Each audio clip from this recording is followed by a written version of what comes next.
time for this knowledge to come forth. We are moving into a new world, a new dimension, where this information will be appreciated and applied.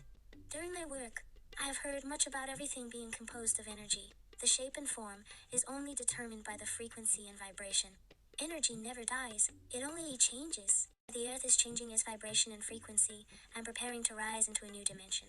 There are countless dimensions surrounding us all the time. We cannot see them because as their vibrations speed up, they are invisible to our eyes. It is important for us to know more about this shift to a new dimension because we are in the middle of it now, and its culmination is coming soon. Earth is a school that we attend and learn lessons, but it is not the only school. You have lived on other planets and in other dimensions. You have done many, many things you cannot even imagine. Many of the people I have worked with in the last few years have regressed to lifetimes where they were light beings living in a state of bliss. They had no reason to come into the Earth's density and negativity. They volunteered to come to help mankind and the Earth at this time.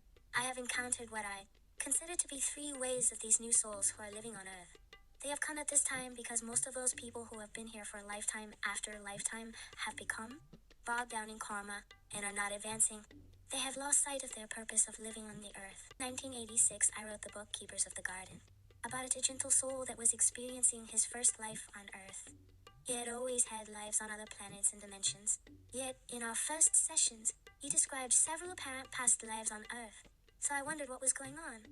Either reincarnation was true, or it wasn't. But then I was given my first explanation of the imprint theory.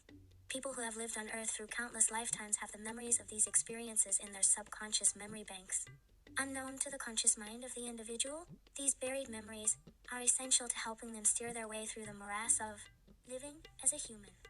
Without some type of background, they would not be able to function. The newborn baby appears to come in fresh with nothing to relate to, until taught by its parents and society. But this is far from true. The so-called baby is actually a very old soul that has had hundreds of journeys into the complicated scenario we call life. This gives it something to use as a reference, unconsciously, on how to live as a human. But new souls to Earth do not have that background and would be totally lost, except for an ingenious concept that has been developed on the spirit side called imprinting. When the soul is on the spirit side, it is shown the type of life it will be entering next, and it makes a plan of what it hopes it will be able to accomplish. It also makes contracts with various souls to work out any lingering karma. If the soul has no Earth experience to fall back on, they are taken to the library. Many of my clients have described this library the same way. It is where all knowledge is kept, everything that is known and will ever be known. It also has the Akashic records, which are the records of every life that has ever been lived since the creation. Eons ago, there was no life on Earth. There were many volcanoes and the atmosphere was full of ammonia. The planet had to be changed for life to begin. In my research, I learned that there are councils that make the rules and regulations for creating life throughout the universe. There are councils over the solar system, councils over the galaxy, and councils over the universe. It is a very ordered system. These higher beings go throughout the universe looking for planets that are suitable for life. They say that when a planet reaches the point where it can sustain life, it is a very momentous occasion in the history of that planet. It is then given its life charter. Then various groups of ETs or higher beings are given the assignment to go and begin life on that planet. These beings are called the Archaic Ones or the Ancient Ones.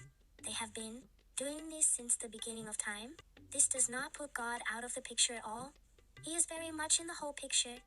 These beings first bring in single-celled organisms to get them to divide and form multi-celled organisms. It depends upon the conditions on each planet which organisms form. After they have seeded a planet, they come back to check on the cells from time to time over the eons. Often the cells do not survive, and they find the planet lifeless again. These beings have told me, you have no idea how fragile life is. So down through time, they did this on Earth. And after a time, plants began to form because you have to have plants before you can introduce animals. As life began to develop, they kept coming back to see and care for it. They formed the oceans and cleansed the air so that various life forms could evolve. Eventually, the higher beings began to create an intelligent being. This has happened on every planet. This is the way life is formed.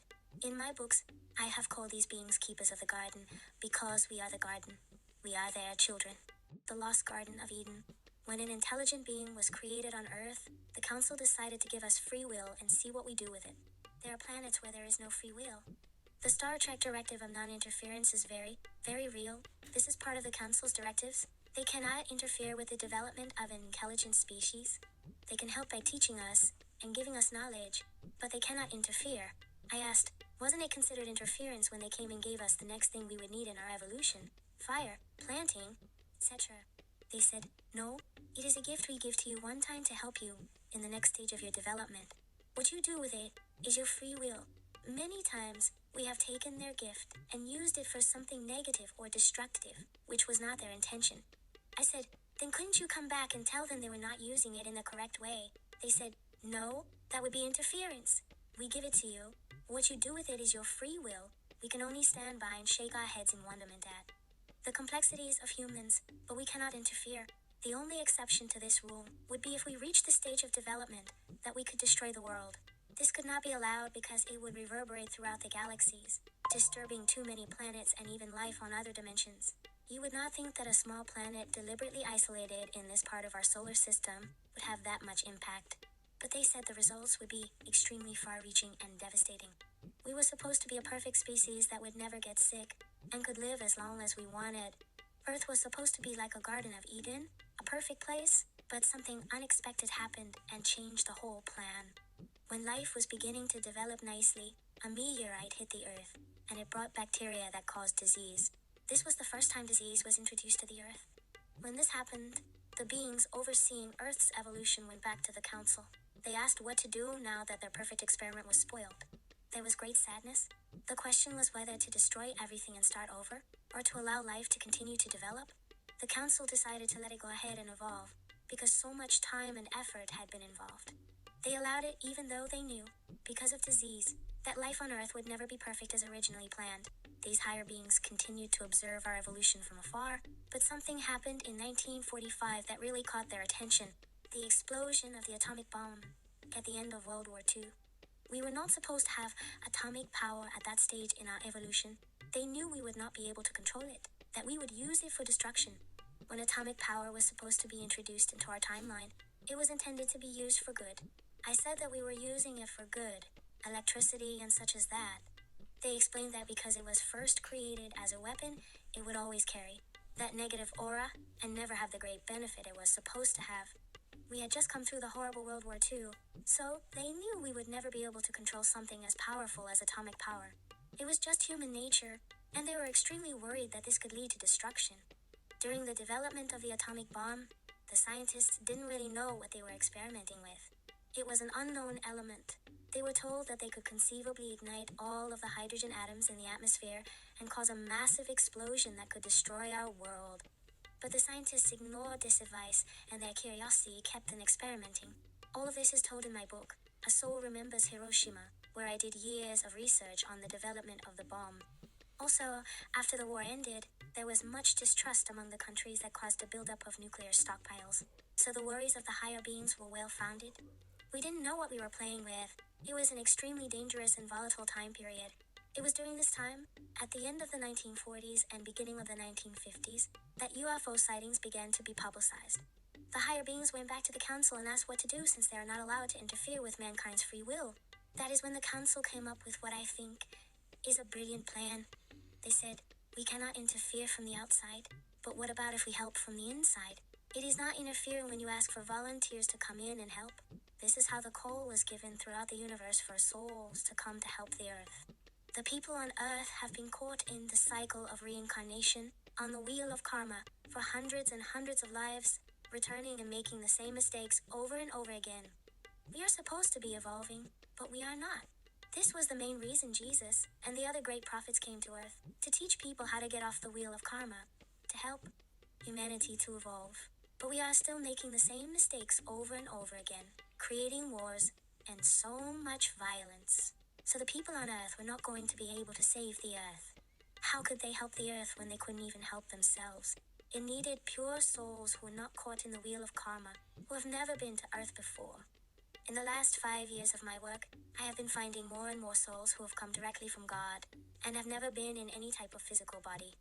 I have had people go back to where they were ETs, living in spaceships or on other planets, to where they were on other dimensions, to where they were light beings and did not need a body. The volunteers come in with a sheath or cover over their souls so they cannot accumulate karma, because once they accumulate karma, they have to be reborn again and again. Now, there are tens of thousands of these new souls all over the world, and the higher beings have said they don't have to worry about us destroying the earth. They say we have finally tipped the balance. We are going to be able to save the world. The purest and most innocent of all are those souls that come directly from the source or God. I have asked to know what God is. They said that our conception is just a tiny thread of what he truly is. We cannot even begin to conceptualize what he is. They all describe God in the same way. He is not a man. If anything, he would have been a woman, because women are the creative force. But God is neither man nor woman. He is a huge source of all energy, described as an immense fire or light. Some call God the great central sun, a huge energy source, and yet so full of love, total love. One client described the source as the heart of that sun, the heart of God.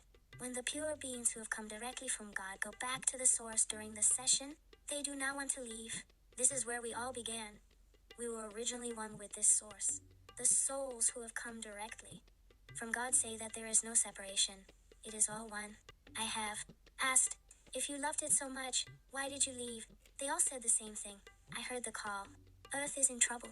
Who wants to go and help? Even the ones who are ETs have said the same thing. And when they come into the body, like all of us, their memories are erased. I have asked, wouldn't it be easier if we remember why we have come? They said it wouldn't be a test if you knew the answers. The 3 waves. So the purpose of the 3 waves is twofold. 1, to change the energy of the earth so it can avoid catastrophe. And 2, to help raise the energy of the people so they can ascend with the earth into the next dimension. Estimating the approximate ages of the 3 waves came about while having sessions with many hundreds of people. They all said the same things about their present lives, and they all went back to the same situations during the session. So I began to roughly categorize them according to their present age. The first wave of these souls, in their late 40s to early 60s, after the dropping of the bomb at the end of the 1940s, now have had the most difficult time adjusting. They don't like the violence and ugliness they find in this world and want to return home even, though they have no idea, consciously, where that might be.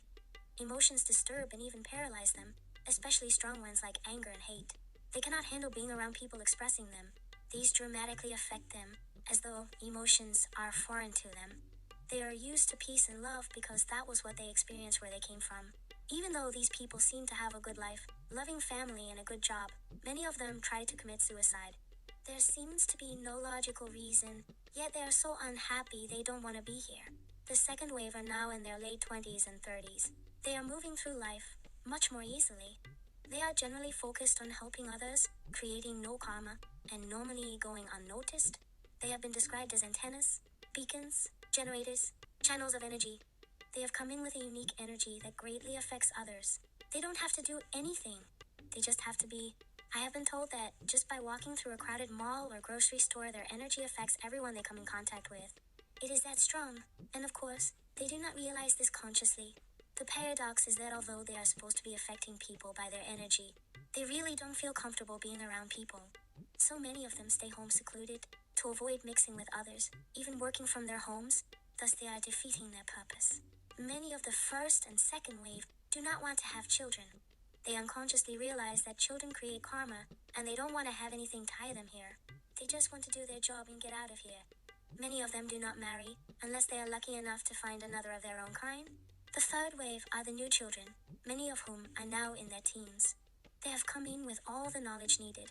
On an unconscious level, the DNA of everyone on Earth is being altered at the present time and changed in order to adjust to the new vibrations and frequencies. But the DNA of the new children has already been altered, and they are prepared to proceed with little or no problems. Of course, many of these children are misunderstood by the schools and are sadly being medicated. A recent medical report has now announced that 100 million children have been misdiagnosed with ADHD and put on Ritalin and other drugs. There is nothing wrong with these children. They are just more advanced and operating on a different frequency. Because they are so intelligent, they become easily bored at school. I have been told that they need challenges to keep them interested. This group have been called the hope of the world. Some of these children are only 9 or 10 years old and have already graduated from college. They are forming organizations, and amazingly, these are organizations to help the children of the world. I asked them one time why the first wave had the most difficulty. They said that someone had to be the pioneers, the trailblazers, the ones to show the way. They carved the path that would make it easier for the others who followed them. I had an extreme vision once about the actual planning session for the 3 waves that took place before I incarnated. It was quite detailed and interesting. You might also be interested to know that this plan was in fact tried once before, and failed because the numbers of volunteers were not high enough. It was then that we decided to open the floodgates and stack the deck with as many high souls as could possibly be gathered. This time, I think the plan is working.